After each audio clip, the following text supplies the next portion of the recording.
सोचिए, आप एक भीड़ भरे बाजार में खड़े हैं। चारों तरफ शोर है, दुकानदार आवाजें लगा रहे हैं। अचानक कोई आपको मुस्कुराते हुए एक तोहफा देता है, बिल्कुल मुफ्त। उस पल आपको लगता है, वाह, ये तो कितना अच्छा इंसान है। लेकिन अगले ही मिनट बिना जाने आपके हाथ में उसकी दुकान का सामान आ चुका है। क्या आपने कभी महसूस किया है कि कई बार आपके फैसले आपके नहीं होते, कोई और आपके दिमाग से खेल रहा होता है? यही है प्रभाव की ताकत, इन्फ्लुएंस। आज हम आपको ले चलेंगे उस किताब की दुनिया में जिसने करोड़ों लोगों की आंखें खोल दी। एक ऐसी किताब जो बताती है कि कैसे हमारे मन के छुपे बटन दबाकर कोई भी हमें हां कहने पर मजबूर कर देता है। तो तैयार हो जाइए, क्योंकि यह सफर सिर्फ एक किताब नहीं, बल्कि आपके सोचने के तरीके को बदल देने वाला अनुभव होने वाला है। चैप्टर 1, रेसिप्रोसिटी, पारस्परिकता। कभी आपने गौर किया है कि जब कोई आपको अचानक कोई छोटा सा तोहफा देता है तो आपके अंदर एक अजीब सी बेचैनी पैदा हो जाती है। ऐसा लगता है जैसे अब हमें भी उसके लिए कुछ करना चाहिए। मानो भीतर से एक आवाज उठती है, अब मेरी जिम्मेदारी है कि मैं इसका एहसान लौटाऊं। यही है रेसिप्रोसिटी का जादू। मान लीजिए आप रेलवे स्टेशन पर खड़े हैं। अचानक कोई व्यक्ति आपको एक फूल देता है और मुस्कुराकर कहता है, ये आपके लिए। आप थोड़ा हिचकिचाते हैं, लेकिन फूल हाथ में ले लेते हैं। जैसे ही आपने फूल लिया, आपके मन में तुरंत विचार आता है, अब मुझे भी तो कुछ देना चाहिए। आप जेब में हाथ डालते हैं और 5-10 रुपए निकालकर उसके डोनेशन बॉक्स में डाल देते हैं। बाद में सोचते हैं, मैंने ऐसा क्यों किया? यही है पारस्परिकता की ताकत। यह सिद्धांत कहता है कि इंसान स्वभाव से दूसरों के दिए गए उपकार का बदला चुकाने के लिए बाध्य महसूस करता है। हमें बचपन से यही सिखाया गया है, किसी ने तुम्हारे साथ अच्छा किया है तो तुम्हें भी उसके साथ अच्छा करना चाहिए। यह सामाजिक नियम इतना गहरा है कि यह हमारे निर्णयों और व्यवहार को प्रभावित करता है, भले ही हमें इसका एहसास न हो। अब मैं आपको एक दिलचस्प कहानी सुनाता हूँ। 1970 के दशक में एक मनोवैज्ञानिक ने एक प्रयोग किया। उसने लोगों को एक आर्ट गैलरी में बुलाया और वहां उन्हें एक व्यक्ति के साथ बैठाया गया। उस व्यक्ति को प्रयोग के लिए पहले से तैयार किया गया था। जब सब लोग पेंटिंग देख रहे थे, वह व्यक्ति कभी कभी कमरे से बाहर जाता और लौटते समय 2 लोगों के लिए ठंडा कोक लेकर आता। वह एक बोतल उस व्यक्ति को दे देता जो उसके साथ बैठा था। अब ध्यान देने वाली बात यह है कि इस छोटे से तोहफे ने किस तरह असर डाला। गैलरी खत्म होने के बाद उस व्यक्ति ने कहा, मैं एक चैरिटी के लिए लॉटरी टिकट बेच रहा हूं, क्या आप खरीदेंगे? नतीजा यह हुआ कि जिन लोगों को उसने कोक दिया था, उन्होंने बिना ज्यादा सोचे समझे उससे टिकट खरीद लिए, और जिनको उसने कुछ नहीं दिया, उन्होंने कम टिकट खरीदे। मतलब, एक छोटी सी बोतल कोक ने लोगों को खरीदारी करने पर मजबूर कर दिया। यही है पारस्परिकता का सिद्धांत। अब सोचिए, जब कोई शादी में आपको मिठाई का डब्बा भेजता है, तो क्या आप उसके घर बिना तोहफा दिए शादी में जा सकते हैं? जब कोई आपके घर त्योहार पर मिठाई भेजता है, तो क्या आपका मन नहीं करता कि आप भी उसके घर कुछ भेजें? यह नियम इतना गहरा है कि यह हर संस्कृति, हर समाज और हर रिश्ते में दिखाई देता है। लेकिन यही सिद्धांत कभी कभी हमें गलत फैसले लेने पर मजबूर कर देता है। कंपनियां और मार्केटिंग वाले इस नियम का इस्तेमाल खूब करते हैं। आपने मॉल में देखा होगा, कई बार कोई सेल्स गर्ल आपको चॉकलेट का छोटा सा सैंपल देती है या किसी दुकान में साबुन का छोटा पैकेट फ्री मिलता है। आप मुस्कुराते हुए उसे ले लेते हैं, लेकिन भीतर ही भीतर आप सोचते हैं, इसने मुझे दिया है तो मुझे भी कुछ लेना चाहिए, और आप वह प्रोडक्ट खरीद लेते हैं, भले ही आपको उसकी जरूरत न हो। यानी पारस्परिकता केवल इंसानी रिश्तों को मजबूत नहीं करती, बल्कि यह हमें मनोवैज्ञानिक रूप से खरीदने, मानने और सहमत होने के लिए भी मजबूर करती है। एक और उदाहरण लेते हैं। राजनीति में यह सिद्धांत कितनी खूबसूरती से काम करता है। चुनाव के समय नेता लोग मोहल्लों में जाकर लोगों को दरी, चादर या कभी कभी शराब और खाना तक बांटते हैं। लोग कहते हैं, अरे भाई, इसने हमारे लिए इतना किया है, अब वोट तो इसे ही देंगे। यही कारण है कि कई बार लोग अच्छे बुरे का फर्क छोड़कर केवल इस भावना से वोट डाल देते हैं कि हमें उसका एहसान लौटाना है। लेकिन अब सवाल यह है, क्या पारस्परिकता हमेशा बुरी होती है? बिल्कुल नहीं। यह इंसानी रिश्तों को बनाए रखने और समाज को संतुलित रखने का एक खूबसूरत नियम भी है। सोचिए, अगर कोई हमेशा आपके लिए अच्छा करता रहे और आप कभी जवाब न दें, तो रिश्ता टूट जाएगा। प्यार, दोस्ती, परिवार सब इसी नियम पर टिके हैं।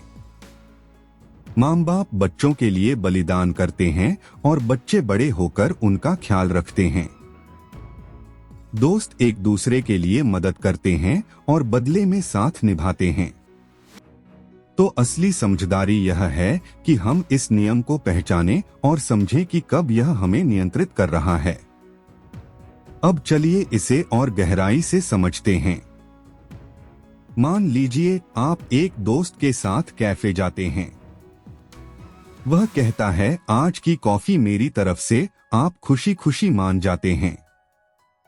लेकिन अब अगली बार जब वही दोस्त आपके साथ आता है, तो आपके मन में अपने आप ख्याल आता है, आज तो मुझे ट्रीट देनी चाहिए। यहाँ कोई मजबूरी नहीं है, कोई लिखित समझौता नहीं है, लेकिन फिर भी आप बंध जाते हैं।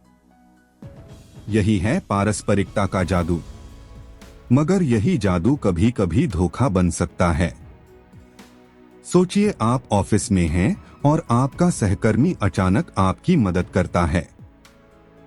जैसे, मैंने तुम्हारी रिपोर्ट भी प्रिंट कर दी। आप कहते हैं, वाह धन्यवाद। लेकिन अगले ही दिन वही सहकर्मी आकर कहता है, यार क्या तुम मेरा एक्स्ट्रा वर्क संभाल सकते हो? अब आपका मन साफ साफ मना करने को तैयार नहीं होता, क्योंकि कल ही उसने आपका काम किया था।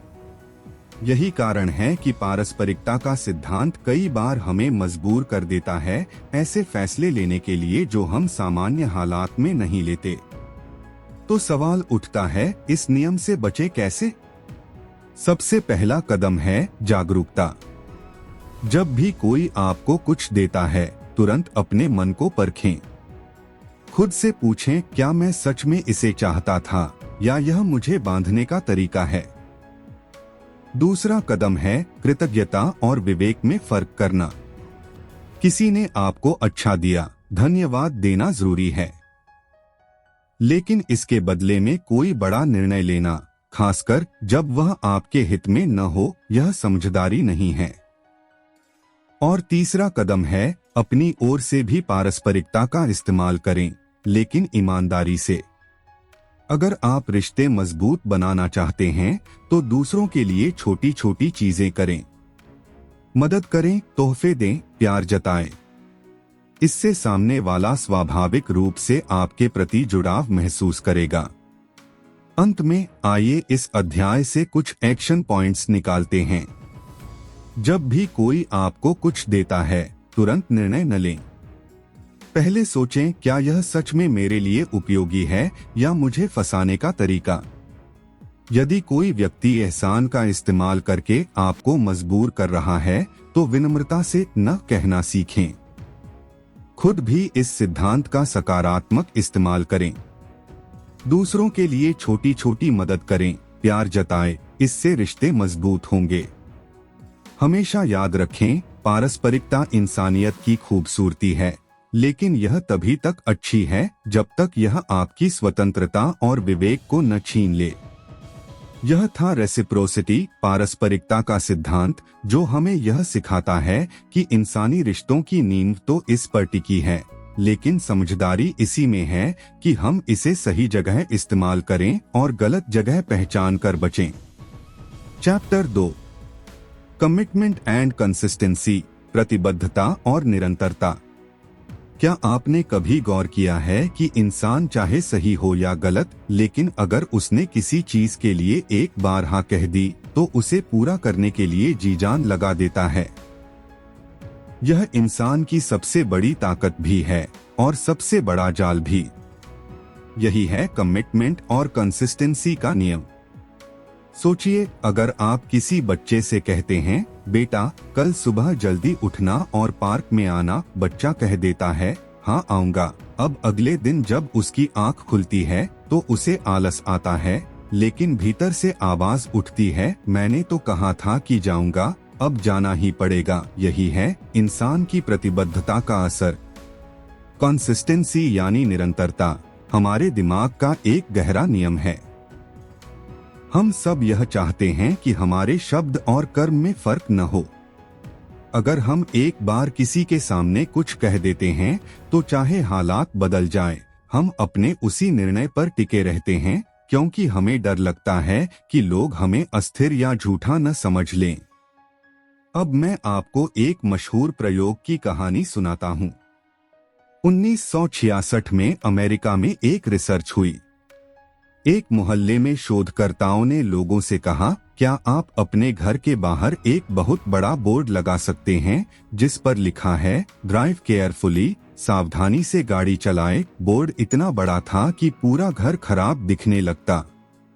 जाहिर है 80% से ज्यादा लोगों ने मना कर दिया।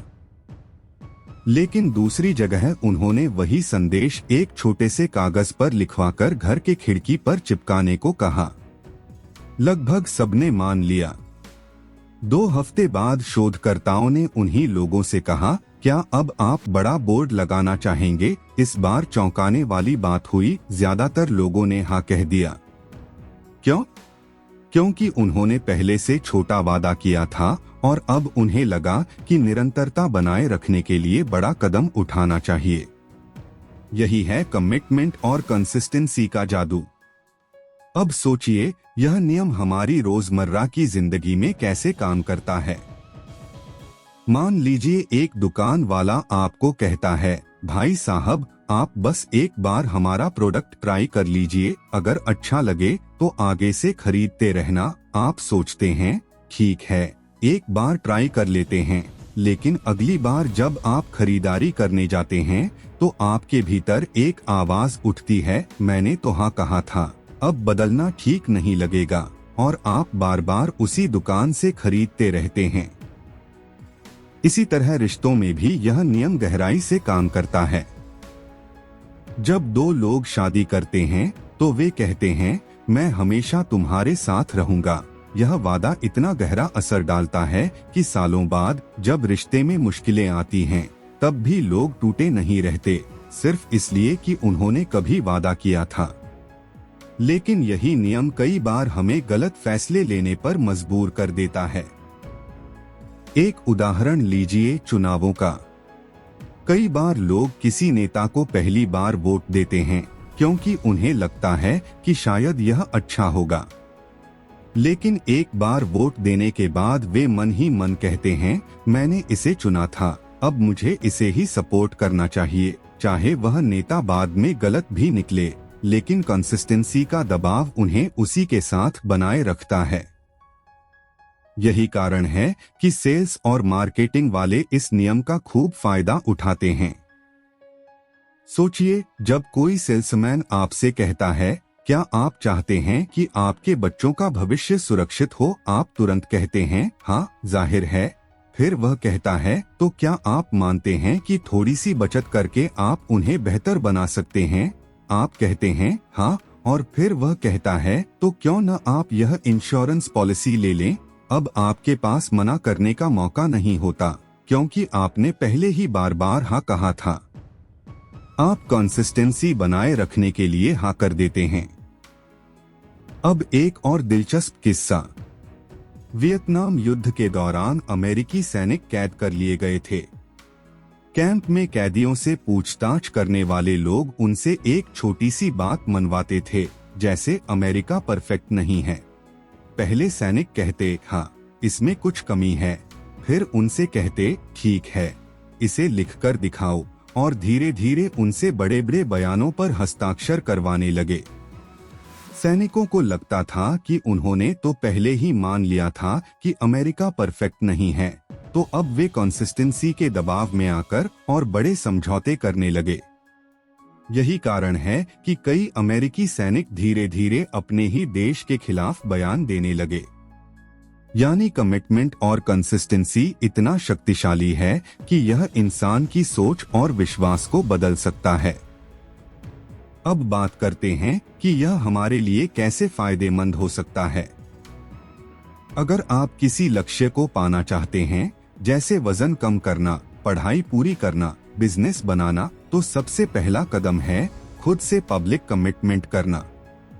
यानी दूसरों के सामने कहना, हाँ मैं ये करूँगा। जैसे ही आप यह कहते हैं, आपके भीतर कंसिस्टेंसी का दबाव पैदा हो जाता है। अब आप इसे पूरा करने के लिए मेहनत करने लगते हैं, क्योंकि आप नहीं चाहते कि लोग आपको झूठा या अस्थिर समझें। इसीलिए कई लोग सोशल मीडिया पर लिखते हैं, मैं अगले 3 महीनों में 10 किलो वजन कम करूंगा। अब यह लिखना ही उन्हें मजबूर कर देता है कि वे डाइट और एक्सरसाइज करें। यही है कमिटमेंट और कंसिस्टेंसी का सकारात्मक इस्तेमाल। लेकिन यहाँ खतरा भी है। अगर आपने गलती से गलत कमिटमेंट कर लिया, तो कंसिस्टेंसी आपको उसी में फंसाए रखेगा। मान लीजिए आपने किसी रिश्ते में गलत इंसान चुन लिया, लेकिन आपने वादा किया कि मैं हमेशा साथ रहूंगा। अब आपका मन कहता है निकल जाओ, लेकिन कंसिस्टेंसी का दबाव कहता है नहीं, वादा तो निभाना पड़ेगा। यही कारण है कि कई लोग गलत रिश्तों, गलत नौकरी या गलत फैसलों में सालों तक टिके रहते हैं। तो समझदारी यही है कि हम सोच समझकर ही कोई कमिटमेंट करें। अब आइए कुछ एक्शन पॉइंट्स निकालते हैं। कोई भी कमिटमेंट करने से पहले गहराई से सोचें, क्या यह सच में मेरे हित में है? अगर कभी महसूस हो कि आपका पुराना कमिटमेंट अब आपके नुकसान का कारण बन रहा है, तो साहस रखें और उसे छोड़ दें।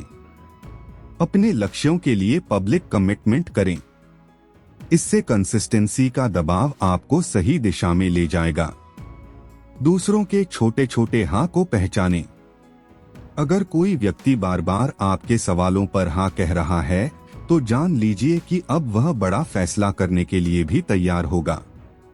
अंत में कमिटमेंट और कंसिस्टेंसी हमें यह सिखाते हैं कि इंसान केवल अपने शब्दों का नहीं, बल्कि अपनी छवि का भी गुलाम होता है। हम चाहते हैं कि दुनिया हमें स्थिर, वफादार और सच्चा देखे। यही कारण है कि एक बार हाँ कहने के बाद हम चाहे कठिनाई में पड़े, लेकिन उसी राह पर चलते रहते हैं।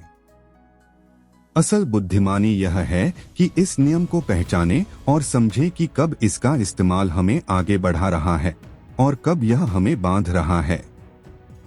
यह था कमिटमेंट एंड कंसिस्टेंसी, प्रतिबद्धता और निरंतरता का नियम। चैप्टर 3 सोशल प्रूफ, सामाजिक प्रमाण। क्या आपने कभी गौर किया है कि जब आप किसी रेस्तरां के बाहर लंबी लाइन देखते हैं, तो आपके मन में अपने आप ख्याल आता है, यहाँ खाना जरूर अच्छा होगा। भले ही आपको उस जगह का अनुभव न हो, लेकिन भीड़ देखकर आप मान लेते हैं कि यह सही है। यही है सोशल प्रूफ का सिद्धांत। इंसान का दिमाग हमेशा शॉर्टकट ढूंढता है। जब हमें पता नहीं होता कि सही निर्णय क्या है, तो हम दूसरों को देखकर तय करते हैं कि हमें क्या करना चाहिए। यह स्वभाव बचपन से ही हमारे अंदर बैठा है। छोटे बच्चे को देखिए, अगर वह खेल में नया है और नहीं जानता कि क्या करना है, तो वह दूसरे बच्चों को देखता है और वही करता है। यही आदत बड़े होने तक हमारे साथ चलती है। अब मैं आपको एक दिलचस्प प्रयोग की कहानी सुनाता हूँ। 1950 के दशक में मनोवैज्ञानिक सोलोमन एश ने एक मशहूर प्रयोग किया। उन्होंने कुछ लोगों को एक कमरे में बैठाया। सामने बोर्ड पर 3 अलग अलग लंबाई की लाइनें बनाई गई थीं और उनसे पूछा गया कि कौन सी लाइन सबसे लंबी है।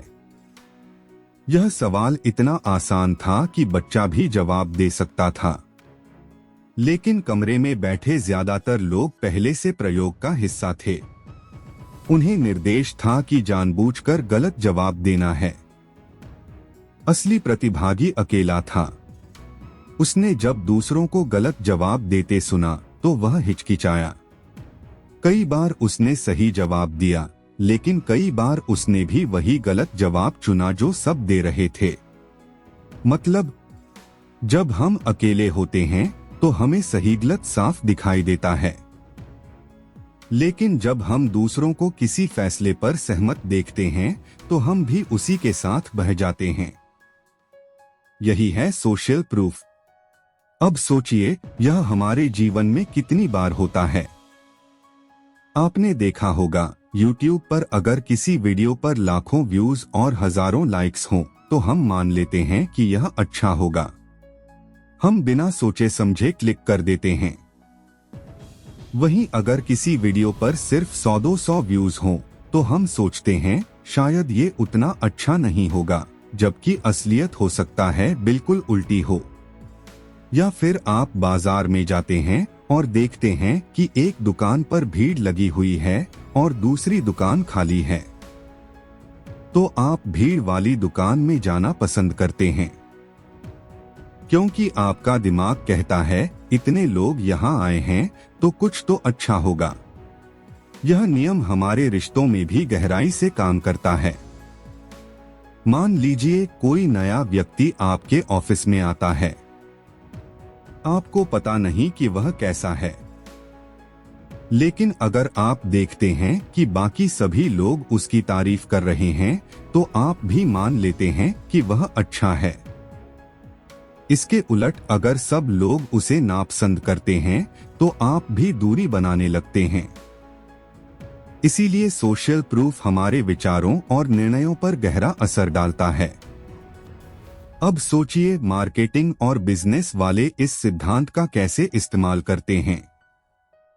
जब आप ऑनलाइन शॉपिंग करते हैं तो आप देखेंगे कि प्रोडक्ट के साथ लिखा होता है 10,000 प्लस लोगों ने खरीदा, या सबसे ज्यादा बिकने वाला प्रोडक्ट। यही सोशल प्रूफ है।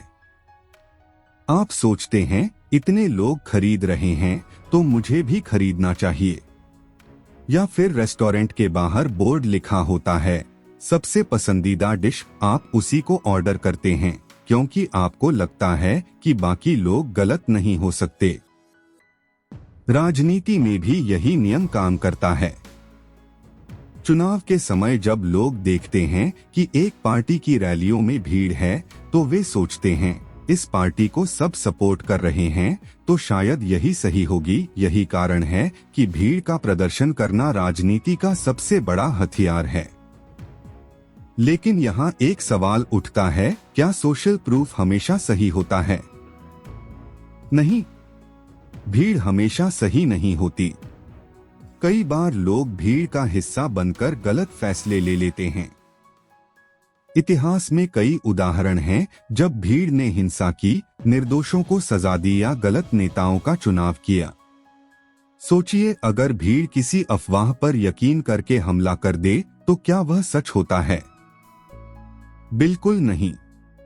लेकिन जब हम भीड़ में होते हैं तो हमारा दिमाग सोचने की बजाय दूसरों का अनुसरण करने लगता है।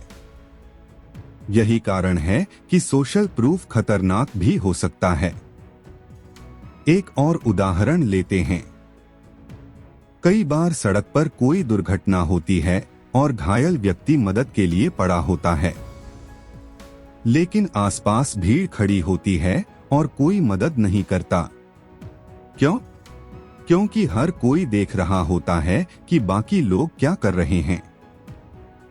और जब सब चुप खड़े रहते हैं तो हर व्यक्ति मान लेता है कि शायद यह मेरा काम नहीं है। इसे कहते हैं बायस्टैंडर इफेक्ट। यानी सोशल प्रूफ हमें अच्छा भी करवा सकता है और गलत भी। अब सवाल है, हमें इससे बचना कैसे है? सबसे पहला कदम है खुद सोचने की आदत डालना। जब भी आप देखें कि भीड़ किसी दिशा में जा रही है तो खुद से पूछें, क्या यह सच में सही है या मैं सिर्फ दूसरों की नकल कर रहा हूँ? दूसरा कदम, सोशल प्रूफ का सकारात्मक इस्तेमाल करें। अगर आप कोई नया बिजनेस शुरू कर रहे हैं तो लोगों के रिव्यू, टेस्टिमोनियल और सफलता की कहानियां दिखाएं। इससे लोग आपके प्रोडक्ट पर भरोसा करेंगे। तीसरा कदम, हमेशा ध्यान रखें कि भीड़ सही हो भी सकती है और गलत भी। असली ताकत है विवेक की। अब इस अध्याय से कुछ एक्शन पॉइंट्स निकालते हैं। भीड़ देखकर निर्णय न लें। हमेशा तथ्यों और तर्क पर ध्यान दें। अगर आप कोई नया काम शुरू कर रहे हैं तो सोशल प्रूफ का इस्तेमाल करें, लोगों के अनुभव और रिव्यू सामने लाएं। सोशल मीडिया पर लाइक्स और व्यूज देखकर प्रभावित न हो। असली मूल्य कंटेंट और क्वालिटी का होता है। हमेशा याद रखें, सोशल प्रूफ सिर्फ एक संकेत है, अंतिम सच नहीं। अंत में सोशल प्रूफ हमें यह सिखाता है कि इंसान अकेले में कमजोर महसूस करता है और दूसरों के व्यवहार को देखकर निर्णय लेता है। यही कारण है कि भीड़ का असर इतना गहरा होता है। लेकिन असली समझदारी यही है कि हम इस नियम को पहचानें और अपने विवेक से फैसला लें। यह था सोशल प्रूफ, सामाजिक प्रमाण का नियम। चैप्टर 4, लाइकिंग, पसंद किया जाना। क्या आपने कभी गौर किया है कि कुछ लोग चाहे कुछ भी बेचें, हमें वह पसंद आ ही जाते हैं? और जब कोई हमें पसंद आता है तो हम उसके कहे पर भरोसा भी ज्यादा करते हैं। यही है लाइकिंग का सिद्धांत, यानी पसंद किया जाना। इंसान का मन स्वाभाविक रूप से उन लोगों की ओर खींचता है जिन्हें वह अच्छा मानता है। और यही कारण है कि किसी व्यक्ति की पर्सनालिटी, बोलचाल, मुस्कान या सादगी इतनी ताकतवर होती है कि लोग बिना सोचे समझे उसके साथ जुड़ जाते हैं। आइए इसे एक छोटी सी कहानी से समझते हैं। एक महिला बीमा एजेंट थी। वह साधारण सी दिखती थी, लेकिन उसमें एक खासियत थी, उसकी मुस्कान और अपनापन। जब भी वह किसी ग्राहक के घर जाती तो सबसे पहले उनकी तारीफ करती, आपका घर बहुत सुंदर है या आपकी बेटी बहुत प्यारी है। धीरे धीरे वह उनसे दोस्ती कर लेती। ग्राहक उसे पसंद करने लगते और जब वह बीमा बेचने की बात करती तो लोग बिना झिझके हाँ कह देते। यानी लोगों ने बीमा इसलिए नहीं खरीदा कि उन्हें बीमा की जरूरत थी, बल्कि इसलिए खरीदा क्योंकि उन्हें वह महिला पसंद थी। यही है लाइकिंग की ताकत। अब सवाल यह है, हमें कौन से कारणों से कोई पसंद आता है? पहला कारण है शारीरिक आकर्षण, फिजिकल अट्रैक्टिवनेस। अगर कोई व्यक्ति दिखने में सुंदर है तो हम मान लेते हैं कि वह और भी गुणों में अच्छा होगा। इसे हेलो इफेक्ट कहते हैं।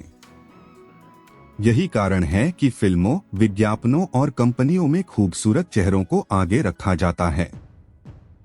जब कोई मशहूर और आकर्षक अभिनेता किसी प्रोडक्ट का विज्ञापन करता है तो लोग प्रोडक्ट पर भी भरोसा कर लेते हैं। दूसरा कारण है समानता, सिमिलैरिटी। अगर कोई हम जैसा है तो हमें वह तुरंत अच्छा लगता है। सोचिए, जब आप किसी नए शहर में जाते हैं और अचानक कोई आपकी भाषा में बात करता है तो आपको उससे तुरंत अपनापन महसूस होता है।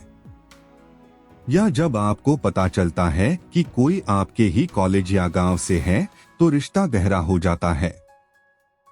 तीसरा कारण है प्रशंसा, कॉम्प्लीमेंट्स।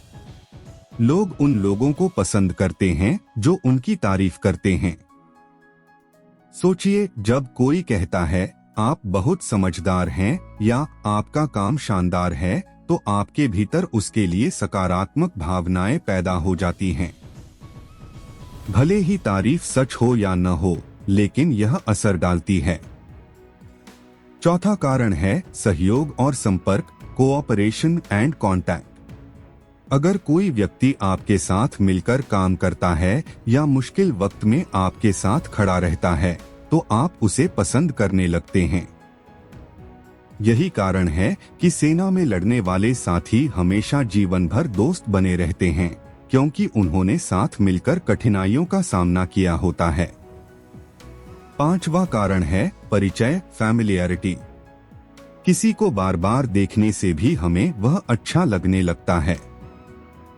इसे मियर एक्सपोजर इफेक्ट कहते हैं। जैसे एक नया गाना जब पहली बार सुनते हैं तो अजीब लगता है, लेकिन बार बार सुनने के बाद वही गाना पसंद आने लगता है। यही नियम लोगों पर भी लागू होता है। अब सोचिए, इस सिद्धांत का इस्तेमाल रोजमर्रा की जिंदगी में कैसे होता है। आपने देखा होगा, चुनाव के समय नेता लोग घर घर जाकर लोगों से हाथ मिलाते हैं, बच्चों को गोद में उठाते हैं और लोगों के साथ फोटो खिंचवाते हैं। वे जानते हैं कि जितना ज्यादा लोग उन्हें देखेंगे और उनसे जुड़ेंगे, उतना ही उन्हें पसंद करेंगे। मार्केटिंग में भी यही होता है। कंपनियां अपने विज्ञापनों में प्यारे बच्चों, सुंदर चेहरों और मशहूर हस्तियों का इस्तेमाल करती हैं, ताकि लोग प्रोडक्ट से भावनात्मक जुड़ाव महसूस करें और खरीद लें। रिश्तों में भी यही नियम गहराई से काम करता है। अगर आप किसी से पहली बार मिलते ही मुस्कुराएं, उसकी तारीफ करें और समानता दिखाएं, तो सामने वाला आपको तुरंत पसंद करने लगता है। यही कारण है कि अच्छे सेल्स पर्सन हमेशा ग्राहक के साथ पहले दोस्ती करते हैं, फिर सामान बेचते हैं। लेकिन यहाँ खतरा भी है। कई बार लोग लाइकिंग का गलत इस्तेमाल करते हैं। जैसे कोई व्यक्ति केवल आपकी तारीफ करके आपका भरोसा जीत ले और फिर आपको धोखा दे, या कोई नेता केवल मुस्कुराकर, हाथ मिलाकर और अपनापन दिखाकर आपका वोट ले ले, लेकिन बाद में काम न करे। यानी हमें समझना होगा कि पसंद करना हमेशा सही का संकेत नहीं है।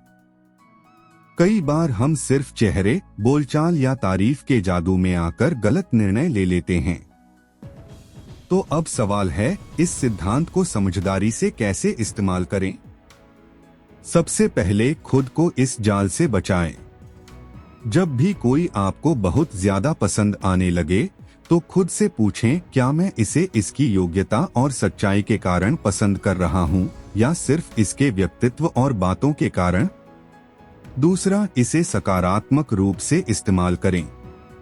अगर आप चाहते हैं कि लोग आपको पसंद करें, तो मुस्कुराएं, सच्ची तारीफ करें, लोगों से समानता खोजें, उनकी मदद करें और बार बार अच्छे संपर्क बनाएं।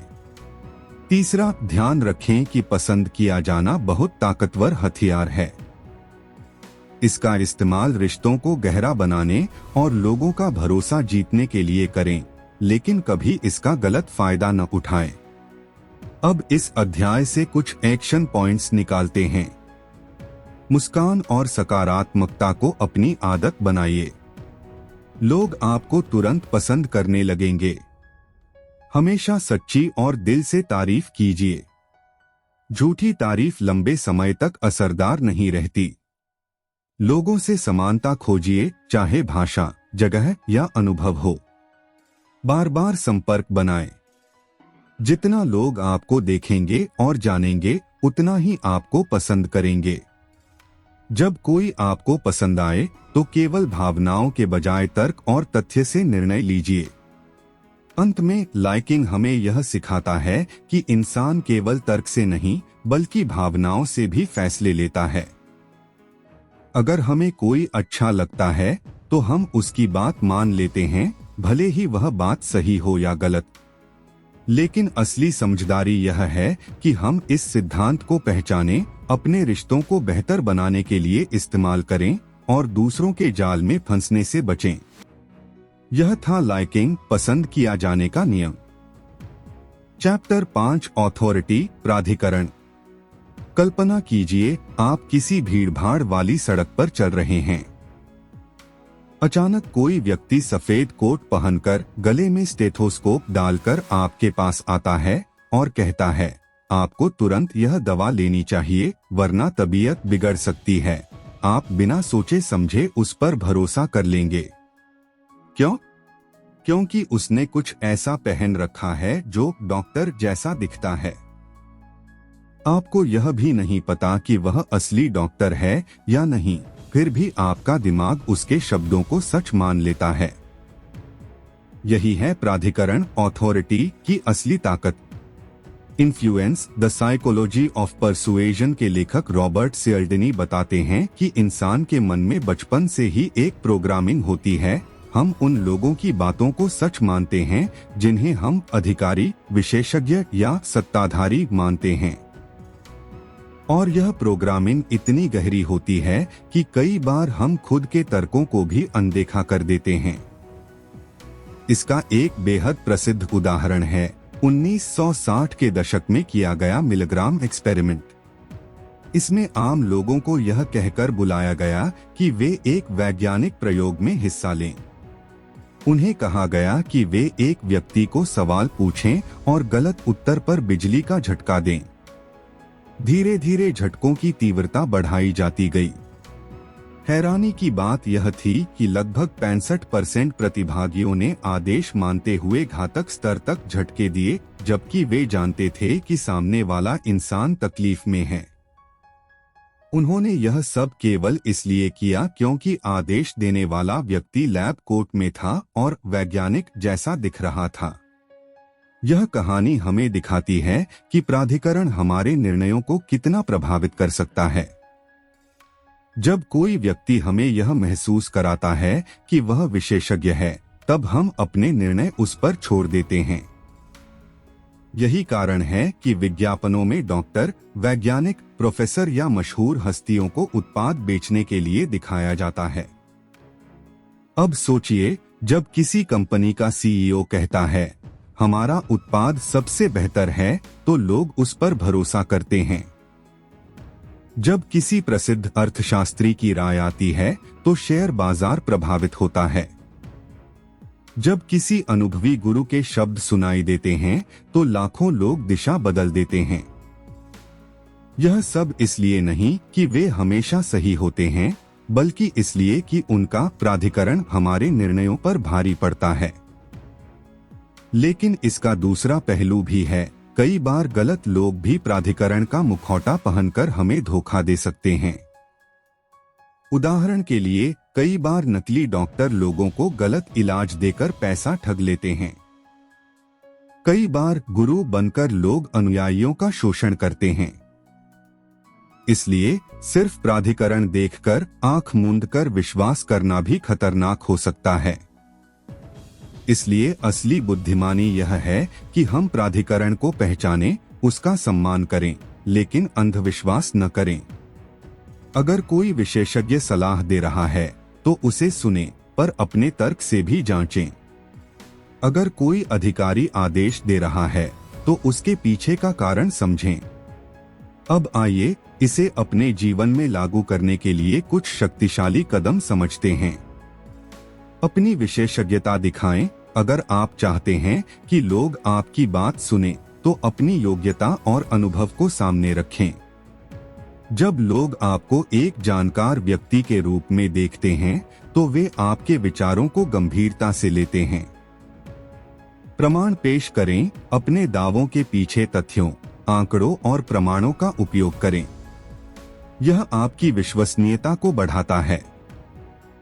सही स्रोतों से जुड़े। अपने ज्ञान और फैसलों के लिए विश्वसनीय और मान्यता प्राप्त स्रोतों पर भरोसा करें, न कि केवल किसी की पोशाक या पदवी पर।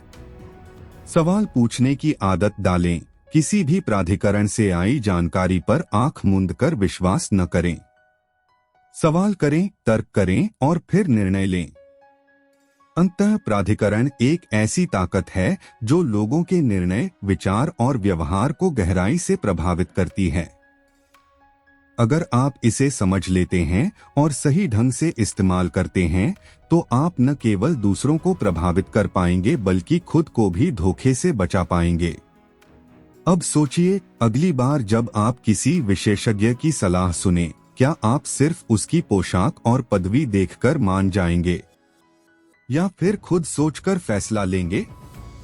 यही फर्क तय करेगा कि आप एक जागरूक व्यक्ति हैं या भीड़ का हिस्सा। अब वक्त है कि आप इस ज्ञान को अपने जीवन में उतारें। अब से जब भी कोई आपको प्रभावित करने की कोशिश करे, तो इन सिद्धांतों को याद रखें। और जब आप खुद दूसरों को प्रभावित करना चाहें तो प्राधिकरण का सही उपयोग करें, अपने ज्ञान, अनुभव और ईमानदारी के साथ। अगर आपको यह ऑडियो बुक स्क्रिप्ट पसंद आई हो तो इसे अपने दोस्तों के साथ जरूर साझा करें। यह ज्ञान जितना फैलेगा उतने ही ज्यादा लोग गलत प्रभाव से बच पाएंगे। चैनल को सब्सक्राइब करें ताकि अगली बार जब हम अगला शक्तिशाली सिद्धांत समझाएं तो आप सबसे पहले सुन सकें। अब तैयार हो जाइए अगले अध्याय की गहराई में उतरने के लिए, क्योंकि सच्ची शक्ति तब आती है जब आप न सिर्फ खुद सोचते हैं बल्कि दूसरों के सोचने के तरीके को भी समझने लगते हैं।